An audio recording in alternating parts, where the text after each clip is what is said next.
All right, let's dive right into this explainer. Today, we're going to unpack some seriously fascinating historical, geopolitical, and theological claims from our source material regarding the lost Ark of the Covenant.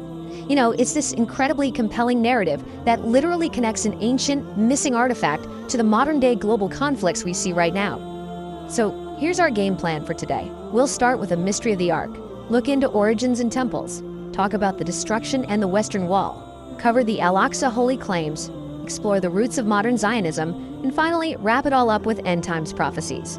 Let's get to it. Section 1. The Mystery of the Ark.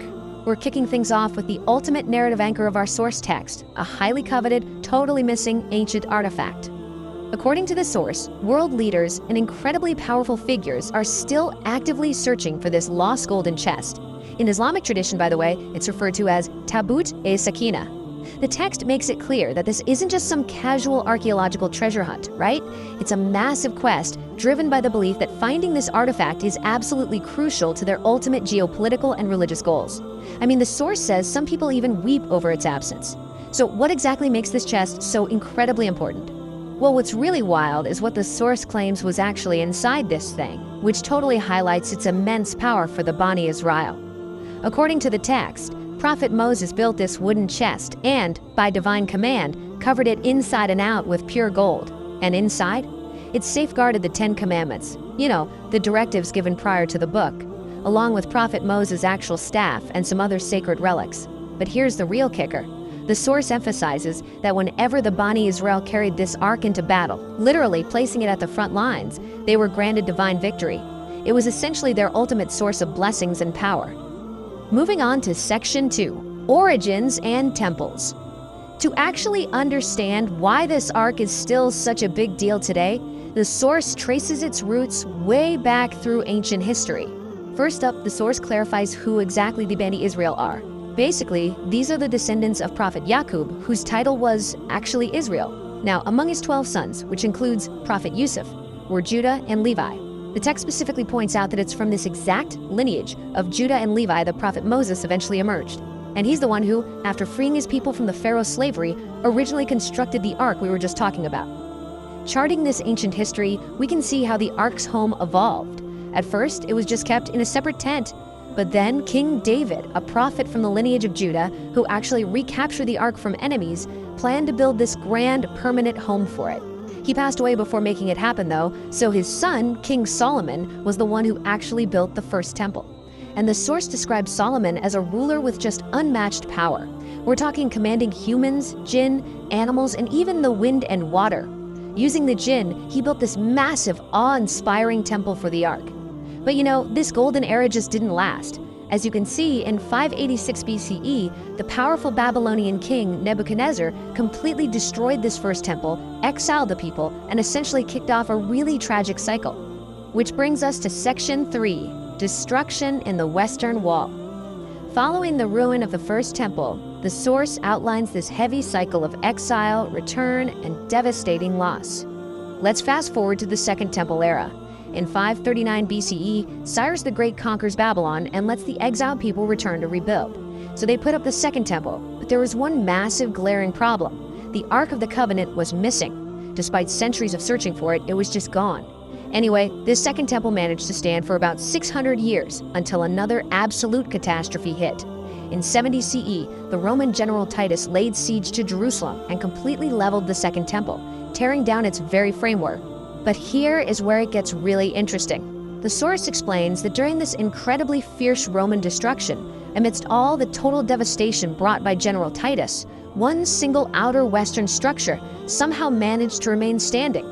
And this brilliantly illustrates exactly why this specific site is considered the absolute holiest place for Jewish prayer today. The source describes how believers will stand before this surviving wall, often called the Wall of Tears, weeping, swaying, and deeply mourning the profound loss of that Second Temple. They consider it the greatest tragedy in their history. They'll even write out their prayers and personal wishes on tiny pieces of paper and tuck them directly into the ancient crevices of this very wall. All right, Section 4, Al-Aqsa Holy Claims. This is a crucial pivot point because we're looking at how this exact same location is viewed through an Islamic lens. The year 620 CE is a massive milestone in the source's timeline. This marks the night journey, or mirage, of Prophet Muhammad. The text explains that in just a single night, he traveled all the way from Mecca straight to this very location in Jerusalem. The source details that for Muslims, this site is incredibly sacred. It served as the very first Qibla, or direction of prayer. But the roots go way deeper than that. The text states that many prophets worshipped at this exact, specific spot. We're talking prophets Ibrahim, Daud, Suleiman, and Isa. Now, while the source notes that Prophet Yaqub initially built a mosque here that was later destroyed, it was eventually during the era of Caliph Omar bin Khattab, right after the conquest of Jerusalem, that the formal Al-Aqsa Mosque was constructed on this deeply revered ground. Now we jump to Section 5, Roots of Modern Zionism. Here, our source material shifts gears from ancient religious history to 19th and 20th century geopolitical movements. The source introduces us to a guy named Theodor Herzl, framing him as the father of the modern Zionist movement. He was an 1800s journalist who basically envisioned a separate, independent Jewish state. In his 1896 book, The Jewish State, the text says he proposed establishing this nation specifically on land in Palestine, which at that time was Muslim territory under the rule of the Ottoman Empire. Just a year later, in 1897, Herzl convened the first Zionist Congress in Basel, Switzerland. The source material describes this event as the foundational strategy to actually claim that territory. According to the text, this was essentially a calculated plot involving collusion with Western powers to systematically take control of the land. This whole movement eventually culminated in the massive geopolitical shifts of 1948 with the creation of Israel. It's really important to note here how the source frames this. The text strongly characterizes this event as an illegitimate occupation of Muslim lands, asserting that those political maneuvers started by Herzl directly resulted in the displacement and suffering of the people who were already living there. The explainer text goes on to report that modern geopolitical goals include expanding into what's called a Greater Israel, and this is apparently driven by ancient biblical promises. The source states there's a belief, rooted right in the Torah, that promises a stretch of land going all the way from the Nile River in Egypt to the Euphrates River. According to the source's claims, the active pursuit of this massive territorial expansion is a major root cause of global unrest today. Which brings us to our final chapter, Section 6, End Times Prophecies. This is basically the climax of the source material, where history, modern politics, and end-of-the-world theology all violently collide. The source outlines that Jewish prophecy actually requires the recovery of that lost ark, along with the ashes of a completely red heifer, in order to build a third temple. And where do they want to build it? Exactly where Al-Aqsa stands today. The text argues that their ultimate plan literally cannot be completed until the lost Ark of the Covenant is found. On top of that, there are these super specific, strict prerequisites presented in the source, like sacrificing a flawless red heifer and pouring its ashes into the foundation before this third temple can even be constructed on the contested site. Here we see a totally stark theological contrast outlined in the text. It's wild to look at.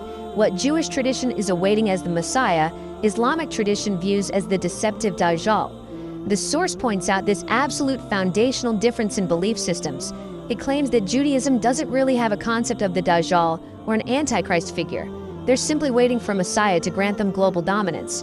But from the Islamic perspective presented in our source, the figure that's being prepared for, the one getting the red carpet treatment, is actually the Dajjal, the ultimate false Messiah and the great tribulation of the end times. So, according to the Islamic perspective laid out in the text, who is the true Messiah? That would be Hazrat Isa. The source is very clear that in Islamic theology, Hazrat Isa, or Jesus the Son of Mary, is the actual Messiah who will descend to confront and ultimately defeat the Dajjal, bringing an end to this massive tribulation. Which leaves us with this final, really provocative thought to chew on after exploring everything in this explainer. From a missing golden chest to the construction of ancient temples, and from 19th century political congresses to literal end times prophecies, the source presents a worldview where the ancient past is aggressively dictating the future. So as we look at the world today, you have to ask, how much of tomorrow's map is being drawn right now by the pursuit of these ancient relics and beliefs?